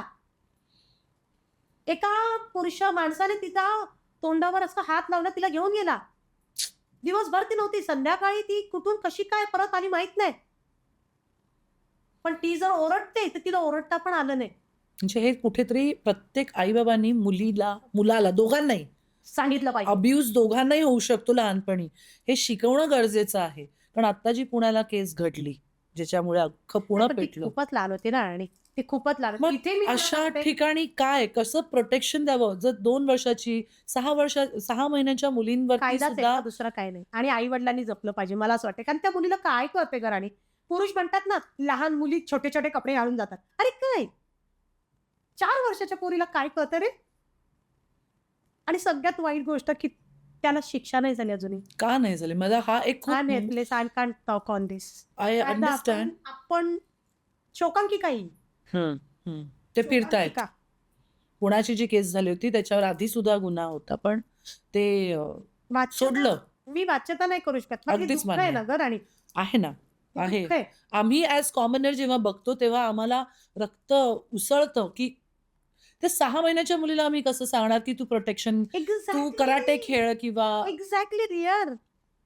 आता काय झालं माहितीये, हे दुर्दैव समाजाचा मी एक चेहरा दाखवते तुला. पुरुषांमध्ये ना अहंकार आणि हिंसक आणि ना विकृती वाढलीये, आणि विकृतीमध्ये तो खूप रॉंग ट्रॅकवर चाललाय लैंगिक शोषणासाठी. म्हणजे स्त्रीला तो भोगाची जननी समजतोय. हे आई वडिलांनी, आता मी तुला सांगते, प्रत्येक पालकाने मुलांना सुद्धा ती शिक्षण देणं गरजेचं आहे की स्त्रीला बघताना तुम्ही तिला माता किंवा भगिनीच्या नजरेनेच पहा. तिने कपडे जरी शॉर्ट घातले असेल तरी तिच्या नजरेत सन्मानाने तिला वाटलं पाहिजे प्रोटेक्शन आहे. हा अवेअरनेस सोसायटीमध्ये होणं खूप गरजेचं आहे राणी, खूप गरजेचं आहे, खूप गरजेचं आहे. पण दुर्दैव असं की कलियुग आहे, आणि जे घडायचंय म्हणजे हा कलियुगाचा जो भाग आहे तो घडणार आहे. तिथेच फक्त आणि फक्त तुमची विवेक बुद्धी तुमची जागेवर असली पाहिजे. आणि विवेक बुद्धी म्हणजे आपण योग्य करतोय की अयोग्य करतोय ह्याचं भान याचं असायला भान तुम्हाला असलं पाहिजे. बरोबर. बरोबर. आणि तिथे तुम्ही स्वतःला सावरू शकता, तुम्ही कर्मातून वाचू शकता. बरोबर. आणि त्याच्यासाठीच परमेश्वराने अध्यात्म हा मार्ग सांगितलेला आहे. नामस्मरण कलियुगामध्ये जर तुम्हाला तारणारं काही असेल तर तर फक्त नामस्मरण आहे. बरोबर. अजून एक सांगते, परमेश्वराने अजून एक गोष्ट ती दिली आहे, ती बघा, मनुष्याला निर्माण केलं, पण ना मनस्थिती मानसिक शांती परमेश्वराने स्वतःच्या चरणाशी ठेवली. कारण परमेश्वराला माहिती होतं पुढे मनुष्य असा व्यभिचारी, वाईट, अहंकाराने खूप खूप खूप सैरवैर वागणार आहे. ऍट द एंड तुला जेव्हा शांती हवी असेल तेव्हा तुला माझ्या आठवड्याला आणि तू माझ्याकडे, आणि तुमचा माझा आपल्या सगळ्यांचा जो प्रवास आहे तो शेवटचा प्रवास आहे परमेश्वराच्या चरणी जाऊन लीन होणं. बरोबर. त्यासाठी नामस्मरण हे एकमेव असं साधन आहे. बरोबर. मुलींसाठी काय टिप्स आहेत स्वतःचं प्रोटेक्शन करण्यासाठी? नाही, आत्ता तर तुला मी त्याच गोष्टी सांगितल्या की मोठाने बोला, सरळ भाषेत सांगते. मी अजून एक माझी स्वतःची स्ट्रॅटेजी सांगते की जेव्हा ना मी शाळेतून बसमधून जायची ना, पहिलं तर गॉड गिफ्ट आहे मला माझा आवाज. सिरियसली घाबरतात माझ्या आवाजाला, आणि आवाजामुळे तुमच्या एक प्रॉब्लेम यायचा थांबतो. म्हणजे कुठलाही मुलगा ना, काय रे संपलं, तिथे त्याचा कॉन्फिडन्स गेला, आपला कॉन्फिडन्स वाढला. येस. दुसरी गोष्ट अशी, तुम्हाला नाही जमत ना, थोडी हिंमत करा. पब्लिक प्लेसमध्ये, बस म्हणा, रेल्वे स्टेशन, मोठ्याने ओरडा, काय रे काय चाललंय. 4 लोक आजूबाजूला असतात, पटकन मदतीला उभे राहतील. बरोबर.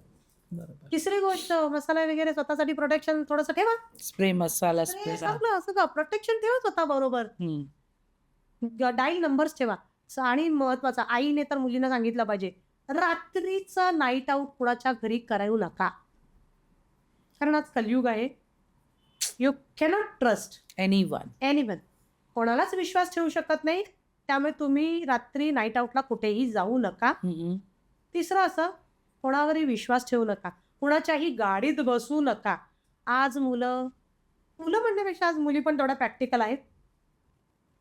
प्रेम प्रकरण करण्यापेक्षा ना पहिलं स्वतःला घडवा आणि त्याच्यानंतर तुमचं आयुष्य तुम्ही जगा की बिंदास निर्माण करा. इंडिपेंडेंट व्हा. म्हणजे स्त्रियांना मी सांगेन, फायनान्शियली इंडिपेंडन्सी खूप गरजेची आहे. तुमच्याकडे पैसा असेल ना, आत्ता बघ तो काय ते त्या कोणाचा तरी पॉडकास्ट झाला त्याच्यामध्ये बघ, तो बोला 350 की बिर्याणी दिये तो वसूल करून गाई. हो. हे व्हायरल होतंय. म्हणजे तू त्या स्त्रीला, त्याचं काय होतं की एका माझ्यापेक्षा वयस्कर अशा स्त्रीच्या बरोबर मला हँगिंग आउट करायचे. ती स्त्री आली, तिला 350ची बिर्याणी खाऊ घातली, तर ती म्हटली मला घरी ड्रॉप कर. तू घरी ड्रॉप कर म्हणजे तो म्हणतोय की मी तुला 350ची बिर्याणी का घरी ड्रॉप करण्यासाठी दिली? ही सोसायटीची सोच आहे? सांग ना मला तू. हॉरिबल आहे ना. आणि ती मानसिकता बदलणं कठीण आहे. गरजेचं आहे. स्वतःला स्ट्रॉंग करणंच पर्याय आहे. आणि मुलींनी मी सांगेन, मुलींनी तुमच्याबरोबर बॉयफ्रेंड वगैरे असेल तरी तुम्ही इक्वल टू TTMM करायला शिका. तुझं तू माझं मी. जोपर्यंत अनलेस अँड अंटिल तुम्ही मॅरिड होत नाही किंवा रिलेशनशिपमध्ये येत नाही. बरोबर. फायनान्शियली इंडिपेंडेंट होणं गरजेचं आहे. आणि आत्ताच्या कलियुगामध्ये मुलींना मी सांगेन, इमोशनली स्वतःला विड्रॉल करा आणि लॉजिकली आणि प्रॅक्टिकली विचार करा. बरोबर. कारण ॲनालिसिस करा सिच्युएशनची. आता सोशल मीडियावर जी काही प्रसंग येतात, काय गोष्टी दाखवल्या जातात, खूप फेक आहे. इन्फ्लुएन्स होतात. खूप इन्फ्लुएन्स आहे. तुमचं इंट्युशन पॉवर तुम्हाला काय सांगते, हे चांगलं आहे, हे बरोबर आहे, हे ॲनालिसिस करायला शिका. ॲनालिसिस म्हणजे तुम्ही व्हेरीफाय करा. बरोबर. व्हेरिफिकेशन करूनच त्या गोष्टींचं तुम्ही बिलीफ बनवा. जुन्या बिलीफ मधून तुम्ही नवीन बिलीफ मध्ये जम्पअप करा. बरोबर. हे मुलींना माझं सांगणं आहे. आणि फायनान्शियली वगैरे परत स्वतः तुम्ही तुमच्या मैत्रिणींबरोबर एकटे राहायला शिका. आणि एकटे तुम्ही जितकं राहाल तुम्ही स्वतःला ओळखाल. आणि हा प्रवास एकट्याचाच आहे. बरोबर. आपल्याबरोबर कोणी येत नाही. जन्मापासून मृत्यूपर्यंत आपल्याबरोबर कोणी येत नाही. हा एकटा प्रवास आहे. जेव्हा तुम्ही मरता ना, हार्डली 15 दिवस 12 दिवस दुःख होईल. 13 दिवस अगदी. सोड, आता तर काळात 3 दिवस पण दुःख नाही होत. माणूस इतका प्रॅक्टिकल झालाय. जन पळबर म्हणतीला हाय हाय. बरोबर बोललीस. आणि मी तुला सांगेन की स्वतः खुश राहा, आनंदी राहा. मिरर प्रॅक्टिसिंग म्हणजे मिरर मध्ये उभं राहा. I am the best, I love my self. Confidence build करा. तुम्हाला ज्या गोष्टी आवडतात त्या करा. स्वतःमधली कलागुण सादर करण्याचा प्रयत्न करा. फोरम निर्माण करा. फक्त अतिरेक करू नका आणि कमी पडू नका. Balance. Life is just like to balance. That's it. बरोबर. तुझा छंद तू मगाशी म्हणाली होतीस मला आपण बोलत असताना, एखादी कविता ऐकव. होऊन जाऊ दे. माझा मोबाईल कुठे गेला? हा ओके बघा. होऊन जाऊ दे. कविता म्हणजे तुला सांगते, लिखाण काम ऑस्ट्रेलियामध्ये सुरू झालं. एकटीच होते ना, मग एकटंच. तो एकांत आता खूप आवडतो. म्हणजे कधी सगळं शांत होतंय आणि मी कधी एकटी बसते असं. असं म्हणतात आरती, म्हणजे माझ्या एका सायकोलॉजिस्टने सांगितलं होतं की your character is defined by few things. म्हणजे तुमची पर्सनॅलिटी, तुमचं व्यक्तिमत्व, तुमचं कॅरेक्टर हे कसं डिफाईन होतं की जेव्हा तुम्ही एकटे असता, त्या एकटेपणात तुम्ही काय करता ते तुमचं कॅरेक्टर, ती तुमची पर्सनॅलिटी आहे. माझी कविता सांगण्यापूर्वी तुला मी एक गोष्ट सांगेन. बघा, म्हणजे स्त्रियांसाठी आहे हे, प्रत्येक स्त्रीसाठी. हे प्रत्येकाला भेटत नाही. मला स्वामींनी ते दिलं. बरोबर. तो मी टाईम. बघा, 3.5 वर्षाचा मी टाईम होता. तो मी ॲप्रोप्रिएट युटिलाइज केला. करेक्ट. म्हणजे काय, अरे आता ड्युटी करायची आहे बघा, 8 तासाची ड्युटी, त्याच्या व्यतिरिक्त काय, हा प्रश्न होता मला. बरोबर. मी माझं स्केड्यूल आखून घेतलं. पहिलं तर मी जिम, तिकडे पण जिम. नाईस. त्याच्यानंतर बाहेर जाणं, स्वतःची गाडी घेतली मी. अरे वा. आणि गाडीमध्ये म्युझिक ऐकत मस्तपैकी खूप छान मजा. तिसरं, एक ना ऑनलाईन ब्रीदिंगचा क्लास लावला. त्यांचा क्लास प्राणपूजा आहे. त्या प्राणपूजेने मला खूप काही दिलं आणि त्या प्राणपूजेमध्ये 1.5 तास आणि चौथं English speaking class, personality development. Absolutely. म्हणजे तो 3.5 वर्षाचा पिरियड मी स्वतःला डेव्हलप करण्यात इन्व्हेस्ट केला इन्व्हेस्ट केला आणि स्वतःमध्ये. ती investment you can see the change. म्हणजे पूर्वीच्या आरतीला जे पाहतात आणि आत्ताच्या आरतीला it's a huge 360 degree change. कारण मी हे म्हणते don't waste, invest. Exactly. Invest केल्यावर त्याची फळं येणारच आहेत. आणि तू जे म्हटल्याप्रमाणे माझी कविता, होऊन मी जाऊ कविता दे. मी ना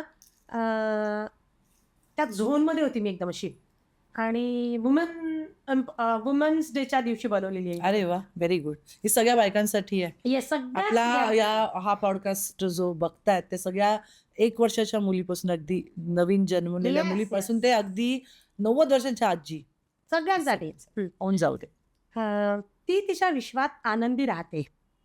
कुणी दुखावलं, कुणी ओरडलं, आज काम नीट झालं नाही याची खंत सोडून देते. ती तिच्या विश्वात आनंदी राहते. दुखावलेल्या मनाला स्वतःच्या सांत्वनाची फुंकर घालते आणि तरीही ती तिच्या विश्वात आनंदी राहते. केलेल्या कामाची, गुणांची प्रशंसा जरी नाही झाली तरी आपणच आपलं कौतुक करत राहते. ती तिच्या विश्वात आनंदी राहते. जेव्हा तिचे कणखर व्यक्तिमत्व सहन नाही होत, तिच्या व्यक्तिमत्वावर ताशेरे ओढले जातात, तेव्हा सुद्धा ती तिच्या विश्वात आनंदी राहते. जेव्हा समाजाची, परिवाराची, समाजाचा, परिवाराचा सगळा त्रास सहन करून एका क्षणात थांबते आणि ती तिचे मुक्त स्वतंत्र निवडते, तेव्हा ती तिच्या विश्वात आनंदी राहते. वा, किती छान, मस्त. थँक्यू. हे मी स्वतःच्या अनुभवाने सांगितलं व्हेरी की गुड. जग काही असू दे, तुम्ही तुमच्या विश्वात खुश राहिलात ना, बरोबर. आजूबाजूची परिस्थिती आपसोक बदलते. Very आपल्याला काही करायची गरज नाही पडत. फक्त शांत राहा, आनंदी राहा. Very good. देवाने आयुष्य दिले, भरभरून जगा, नशिबानत आपण. बरोबर. मला जाता जाता एक प्रश्न विचारायचा आहे. यस. स्वामी म्हणजे काय तुझ्यासाठी? श्वास. स्वामी म्हणजे माझ्यासाठी श्वास आहे. जेव्हा जेव्हा तो श्वास घेते ना, बघ, ते परम चैतन्य आहे. जेव्हा तो श्वास येतो तेव्हा मी जिवंत आहे. पण जर उद्या सकाळी जर तो श्वासच बंद झाला, सगळं संपलं. त्यामुळे माझं आयुष्य, याच्या पुढचंही आयुष्य महाराजांच्या कार्यात आणि महाराजापर्यंत पोहोचण्यासाठी समर्पित. छान. श्री स्वामी समर्थ. श्री स्वामी समर्थ. खूप छान. मला तू इतकं भरभरून बोललीस, इतके चांगले अनुभव तू तुझे शेअर केलेस, काही हेल्पलाईन नंबर तू शेअर केलेस, तुझी कविता वाचून दाखवली. लास्ट प्रश्न, bike, Oh my God. Ladakh, आणि आय थिंक मी तुझा एक व्हिडिओ बघितला त्याच्यामध्ये तू बाईक घेऊन स्टेजवर गेली होतीस आणि माधुरी दीक्षित Yes. तिथे होती. तोही मला किस्सा ऐकायचा आहे. ऍक्च्युली तुला मी सांगितलं की अपॉर्च्युनिटी मी सोडत नाही. करेक्ट. माझा स्वभाव आहे. तर लडाखचा अनुभव सांगेन. आयुष्यातला सुंदर आणि अविस्मरणीय तो 15 दिवसांचा कालावधी होता. नुब्रा व्हॅली 2016 मध्ये गेलेली मी. नुब्रा व्हॅली, मला ना असं इन्स्टिंग आलं की हे काहीतरी आहे. बघा मी तुला काय म्हणते, तिथे ना समाजापासून, जगापासून पूर्ण तुटलेलं, no contact, no phone call, काहीच नाही. नथिंग. ती वेगळीच कनेक्टिव्हिटी मिळत होती मला. ठीक आहे. आणि लडाखला जेव्हा पँगॉंग लेकला पोहोचल्यानंतर ती मजा मी तुला शब्दात मांडू शकत नाही. तो अनुभव घ्यावा लागेल. तो प्रत्यक्षात तुम्ही घ्याच. लडाख म्हणजे जस्ट हेवन. आणि माधुरी दीक्षितचा शो म्हटली तर 2018 मध्ये तो शो आलेला. माझी मैत्रीण आहे निकिता आणि सावली. तर बघ, हे शो, रियालिटी शोज काय करतात, लोकांना तसे बोलवतात, त्यांच्या शोचं प्रमोशन असतं. तर असंच आमच्या बाईक रायडर्सच्या ग्रुपला बोलवलं गेलं. अच्छा. तर त्याच्यामध्ये सावलीने वगैरे आणि निकिताने सांगितलं की अरे स्टेजवर बोलायचं पण आहे आणि मला अपॉर्च्युनिटी सोडायची नाही. मी म्हटलं मी बोलेन. कारण माधुरी दीक्षित समोर बोलायचं होतं. समोर माधुरी होती, अभिषेक बच्चन होता, परत तापसी पन्नू, विकी कौशल, हे सगळे होते. त्यांच्यासमोर बोलायचं होतं. मी माझ्या स्वतःला सांगितलं they are also human, I am also human, go बिंदास बेधडक बोल. आणि लिटरली त्यांचं थोडंसं स्क्रिप्टेड होतं, पण जे काही महाराजांनी वदवलं परमेश्वराने, भन्नाट होतं ते, भन्नाट. म्हणजे तो तुम्ही बघा तो शो, मी बघितलं इतका होतं. भारी झाला ना तो शो. तो बाईकवरनं एंट्री घेतली हां. तुझी बघितलं आणि होतं. लोकांनी सतत सतत सतत ते म्हणजे 4-5 वेळा मज्जा घेऊन तो शो Enjoy बघितला. केलं. आणि तिसरा अनुभव सांगितला लोकमतच्या मध्ये नवदुर्गा म्हणून आम्ही बाईक रायडर्स गेलेलो. तर तिथे स्नेहल म्हणून आमची मैत्रीण आहे, लोकमतची एडिटर का आहे काहीतरी. तर तिने तो शो घेतला होता. त्या शोमध्ये पण आमची चर्चा झाली. आम्ही Very good. स्त्रियांबद्दल बोललो.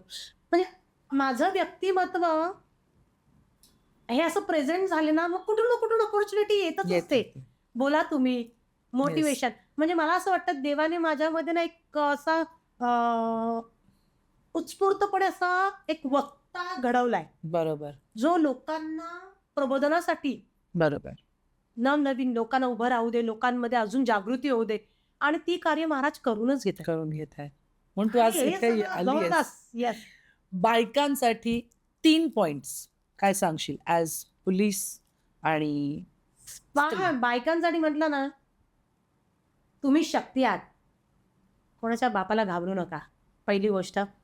दुसरी गोष्ट, प्रत्येक गोष्टीत इंडिपेंडेंट व्हा. फायनान्स म्हणा, विचारांमध्ये म्हणा, किंवा डिसिजन, ह्याच्यामध्ये तुम्ही इंडिपेंडेंट व्हा. आणि तिसरं, स्वतःचं आयुष्य देवाला जे दिलं ते भरभरून जगा. जिंदगी ना मिलेगी दोबारा. Very good. सो तू वेळात वेळ काढून इथे आलीस आणि इतके छान अनुभव तू शेअर केलेस आणि इतकी उपयुक्त माहिती दिलीस आपल्या प्रेक्षकांसाठी की हे सगळे नंबर तुम्ही नोट करून ठेवा, कधी गरज लागली आणि ठाण्यात असाल ते तर. अजून एक शेअर करायचं राहिलं, बोलू का ते? प्लीज बोल ना. ते महाराजांचंच आहे. म्हणजे बोल. अध्यात्मामध्ये तुम्हाला एक गोष्ट सांगते. माझ्या आजचं स्टेटस आहे, तुम्ही पण पोरांनो ऐका. अध्यात्माचा जो माणूस असतो ना, जो प्रगतीच्या पथावर खूप उच्च स्तरावर गेलेला असतो, त्याला फक्त ऊर्जा समजते, त्याला शब्दांची गरज नाही. म्हणजे तू माझ्याशी बोलतोयस, मला तुझ्या मनातला भाव समजेल. माझ्या मनातला भाव जरा बोल. निर्मळ आणि गोड आहेस. हो, त्याचा फायदा घेतात लोक. फायदा नाही घेत. तू लक्षात घे, स्वामी आपलं काय आहे इथे जगात? काही घेऊन जीव जाणार आहे, नाही. शरीर सगळं सोडून आपण त्या परमेश्वराकडे झालो. कुठे अभ्यास ठेवायचा? माझी प्रॉपर्टी गेली, माझं काही गेलं तरी मला काय घाबरायची गरज नाही. त्या अध्यात्म हे शिकवतं. आणि ते तुला सांगते किती ऊर्जा समजते. त्यामुळे माझ्याशी बोलताना ना मला लगेच माणूस कळतो, हा चुकीचा आहे. पहिली तर गोष्ट, अध्यात्म माझ्याजवळ चुकीची माणसं येऊ देत नाही. दुसरी, चुकीचं आलं लगेच कळतं इथे गोड बंगाळ आहे, गडबड चालू, आणि लगेच समजतं बाई. मी आत्ताच्या तुझ्यासाठी अध्यात्म म्हणजे काय? अध्यात्म म्हणजे महाराज, महाराज त्यांच्या जवळ जायचंय. माझी इच्छा, ब्रह्मांड नायक आहेत. माझी इच्छा सांगते. मी खूप रडत होते ऑस्ट्रेलियामध्ये ना, तेव्हा त्यांना मी सांगितलेलं, या जगात काहीच नाहीये, तुमच्या चरणी बोलवा आणि ते परमानंदाचं सुख घ्यायचंय मला. आणि ती इच्छा पूर्ण महाराज करून घेतील या प्रवासामध्ये. श्री स्वामी समर्थ. श्री स्वामी समर्थ. वास्तू तथास्तु म्हणते. आणि थँक्यू सो मच. खूप छान वाटलं, कारण मग इथे येऊन जेव्हा माझे गेस्ट स्वामींबद्दल बोलतात, मला खूप वेगळ्या रूपांमध्ये स्वामी माझ्या समोर येतात. आता हे मी जसं म्हटलं की आपण समवैचारिक जेव्हा असतो लोक आणि सेम अनुभूती घेत स्वामींची सेवा करत असतो, तर आपण समजू शकतो. पण ज्या लोकांना त्याचा गंध नाही किंवा अनुभव नाही, त्या लोकांना हे कळणार नाही. कारण काही कमेंट्स असे, मी हा विषय मुद्दामून काढला कारण काही कमेंट्स असे आले होते, ते अतिशय वाईट होते. आणि अतिशय म्हणजे कसं असतं ना, ट्रोलिंग आणि कन्स्ट्रक्टिव्ह फीडबॅक ह्याच्यामध्ये फरक आहे. पण मला असं म्हणायचंय, तुम्हाला जर चांगलं बोलताय तर सुद्धा वाईट नका ना बोलू. माझंही तेच. तुम्हाला अधिकार नाही दिला कोणी. करेक्ट. तुम्हाला कोणी अधिकार दिलेत एखाद्याला जज करायचं? सॉरी, हा सब्जेक्ट खूप महत्वाचा आहे सोसायटीमध्ये. अनुभव सांगते, ऑस्ट्रेलियामध्ये मला कुणी जज नाही केलं. मी इतकं मुक्त पाखसारखी जगले. पण आपली इंडियन मेंटॅलिटी काय माहिती, लोकांना जज केलं जातं का? कपडे, तुम्ही म्हणजे कसे राहताय, कसं बोलताय, काय तुम्ही का जज करताय? जो जसा आहे तसं राहू द्या ना, त्याला त्याचं आयुष्य आहे, तुम्ही कोण सांगणार आहे? बरोबर. ही अशी करते, ही अशीच आहे, ती कशासाठी? आणि त्या जजमेंटमुळे ना आत्मविश्वास दाबला जातो लोकांचा. मला स्त्रियांना स्पष्ट सांगणं आहे, या जजमेंटकडे लक्ष देऊ नका. तुम्हाला माहिती आहे तुम्ही काय आहात, देवाला माहिती आहे. तुम्ही दुसऱ्यांच्या सर्टिफिकेटने पुढे जाऊ नका. You don't need any kind of लेबल्सची गरज नाहीये. तुम्ही जोपर्यंत प्रामाणिक आहात, तुम्ही वाईट मार्गावर जाऊन काही काम करत नाही आहात, नाही तर त्याचाही चुकीचा अर्थ घेतात. कारण मला एक मुद्दा इथे मांडायचा आहे की फेमिनिझम किंवा वुमेन एम्पॉवरमेंट किंवा बायकांना आम्हाला आझादी पाहिजे, त्याच्यामध्ये अशा पण काही बायका ज्या चुकीचं त्याचं हे करतात फ्रीडमच्या नावाखाली. मग त्याही हा मुद्दा एक राहिला कर पोलीस खात्यामध्ये. बघा तुम्हाला माहिती असेल, मुली आहेत ना, म्हणजे कायद्याचा गैरवापर घेतात. ते 498 डोमेस्टिक व्हायलन्स एक झालेलं आहे केस. त्या बिचाऱ्याला, म्हणजे आपल्याच महाराष्ट्रात नाही पण बाहेर, त्या बिचाऱ्याला ना एवढा मनस्ताप झाला, तिने 498 दाखल करून, त्याच्यात तो दोषीच नव्हता ग राणी. म्हणजे मी अशा स्त्रियांना सांगणं आहे की तुम्ही नका करू, कारण मग तुम्हाला परत मिळाले ना भयानक होतील. त्यामुळे कायद्याचा गैरवापर करू नका. तुम्हाला आम्ही पोलीस व्हेरीफाय करतो दोन्ही बाजू, तुम्हाला तुमची पळवाट काढता येणार नाही, पण तुम्ही चुकीचा वापर करू नका. कारण जशी स्त्री आहे तसा पुरुष पण आहे. मी पुरुषाला दोष देणार नाही, सेम आहे, पुरुषाला दोष देणार नाही. हा असतात पुरुष, पण काही पुरुष असेही असतात की स्त्रीला ना त्या स्तरावर बघतात. आणि माझ्या आयुष्यामध्ये असे काही पुरुष आहेत की जे त्या सन्मानाने नजरेने बघतात. बरोबर. मग तो पुरुष वर्ग काय म्हणेल, आम्ही नाही आहोत. त्यामुळे इथे सगळीकडे इक्वल बॅलन्स येतो. म्हणजे स्त्री आणि पुरुष ह्यापेक्षा अत्याचार किंवा जजमेंट किंवा जे मुद्दे आहेत, प्रॉब्लेम आहेत, त्याच्याकडे फोकस करा. स्त्री आणि पुरुष करू नका. इक्वल आहे शिव आणि शक्ती. आणि स्त्रीला ना एक ऍटलिस्ट एक माणूस म्हणून बघा तिच्याकडे, बस सगळं चांगलं होईल. कारण स्त्रीकडे ती शक्ती आहे की तुम्ही जर मला 1 दिलं तर मी 10 देईन. प्रकृती म्हटल्याप्रमाणे क्रिएशन. सो कसा वाटला तुम्हाला आमचा पॉडकास्ट? आय एम शुअर की तुम्हाला या पॉडकास्टमधनं खूप साऱ्या गोष्टी, खूप सारे टेकअवेज मिळाले असतील. म्हणजे जेव्हा पोलीसमधनं कोणीतरी येतं तेव्हा एक अशी भीती असते, दरारा असतो, पण तुझ्याकडे बघून मला असं एका मैत्रिणीशी गप्पा मारतोय आणि आमच्या प्रेक्षकांना सुद्धा वाटलं असेल की त्यांच्यापैकीच कोणीतरी एक येऊन आज इथे इतकी बिनधास्तपणे बोललेली आहे. आणि खूप छान वाटलं मला. तिथे आल्याबद्दल एक छोटंसं टोकन हील युअर सोल कडनं ब्रेसलेट आहे. Thank you so much. मला तुम्ही या पॉडकास्टमध्ये बोलवलं. अवधूत चिंतन श्री गुरुदेव दत्त, श्री स्वामी समर्थ महाराज की जय. जय. थँक्यू. चला तर मग हा एपिसोड आता सगळ्यांपर्यंत पोचवायचं काम तुमचं आहे. तुमचे कमेंट्स येत आहेत. माझा channel Sonsafa Productions Intellectual Talks like, share आणि सबस्क्राईब करायचं आहे. जास्तीत जास्त लोकांपर्यंत पोचवायचं आहे, कारण या पॉडकास्टमध्ये भरपूर माहिती आहे. फेमिनिझम, वुमेन एम्पॉवरमेंट, भरभरून गोष्टी आहेत. त्यामुळे हा शेअर करा आणि असेच पुढचे एपिसोड कधी येतील याची वाट बघा.